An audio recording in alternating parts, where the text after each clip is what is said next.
কি চাই পড়তে পারেন না? বান্টি ভাই সেটা কর্পোরেট জব করেন। দরকার হয় না তো, মানে দরকার যখন হয় বাবা হেল্প করে তো। দেখি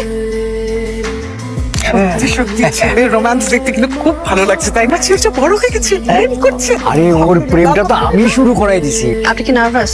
কেন বলছো? এই যে আজকে আপনার আনিকাপুর সাথে দেখা হচ্ছে। অনামিকা? বান্টি ভাই আপনার আনিকা, মানে আপনি যে মাঝে মাঝে কি বলেন না। শোন, আমি একটা জিনিস বুঝতে পারি, আপনি অনেক ইনসিকিউরিটিতে ভোগেন। আপনি ভাবেন আপনি যদি আনিকাপুকে বলে দেন, আনিকাপু যদি আপনাকে না বলে দেয়, আর না বললে কি হবে? সবাই রিজেকশন নিতে পারে না, আপনিও তার মধ্যে একজন। এই জন্য যখন আপনি শুনেছেন যে আজাদ ভাইয়ের সাথে আনিকাপুর অ্যাফেয়ার, তখন আপনি নিজেকে অনেক ছোট ফিল করেছেন। আপনি মনে করেছেন আপনাকে সবাই অনেক নেগলেক্ট করেন, কেউ আপনাকে পছন্দ করেন, আপনার মধ্যে ডায়নামিক কোনো ব্যাপারই নেই। কিন্তু সত্যিটা কি জানেন? আপনি সত্যি ডায়নামিক একটা ছেলে, মন থেকে বলছি, ভাববেন না বাড়িয়ে বলছি। আপনি অসম্ভব ভালো একটা মানুষ, অসম্ভব ভালো মনের একটা মানুষ।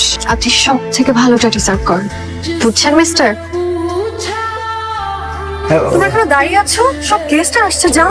হ্যাঁ যাচ্ছি মা, যাচ্ছি। এই যে তুমি মাশাআল্লাহ, কি যে সুন্দর লাগতেছে তোমাকে মা। কারো নজর যেন না। আন্টি আমার নজর লাগবে না, যার নজর দেওয়া দরকার সেই তো তাকায় না, অন্য কারো নজর লাগবে না। আসছি। কি হলো? আমি না পার্সপেক্টিভ চেঞ্জ করে দিলাম। না বাবা, আমরা তো এইমাত্র আসলাম। হ্যাঁ ইয়ে খন্দকার সাহেব, আপনি কিছু দেখেছেন নাকি? ওটাই পর্ব তো শেষ।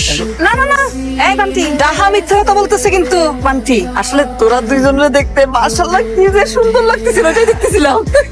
কাকি এখন একটু বেশি বেশি হয়ে যাচ্ছে না? ঠিক আছে, তোদের দুজনকে খুব পোষা লাগতেছিল, ভালো লাগছে। আপনি কি বললেন?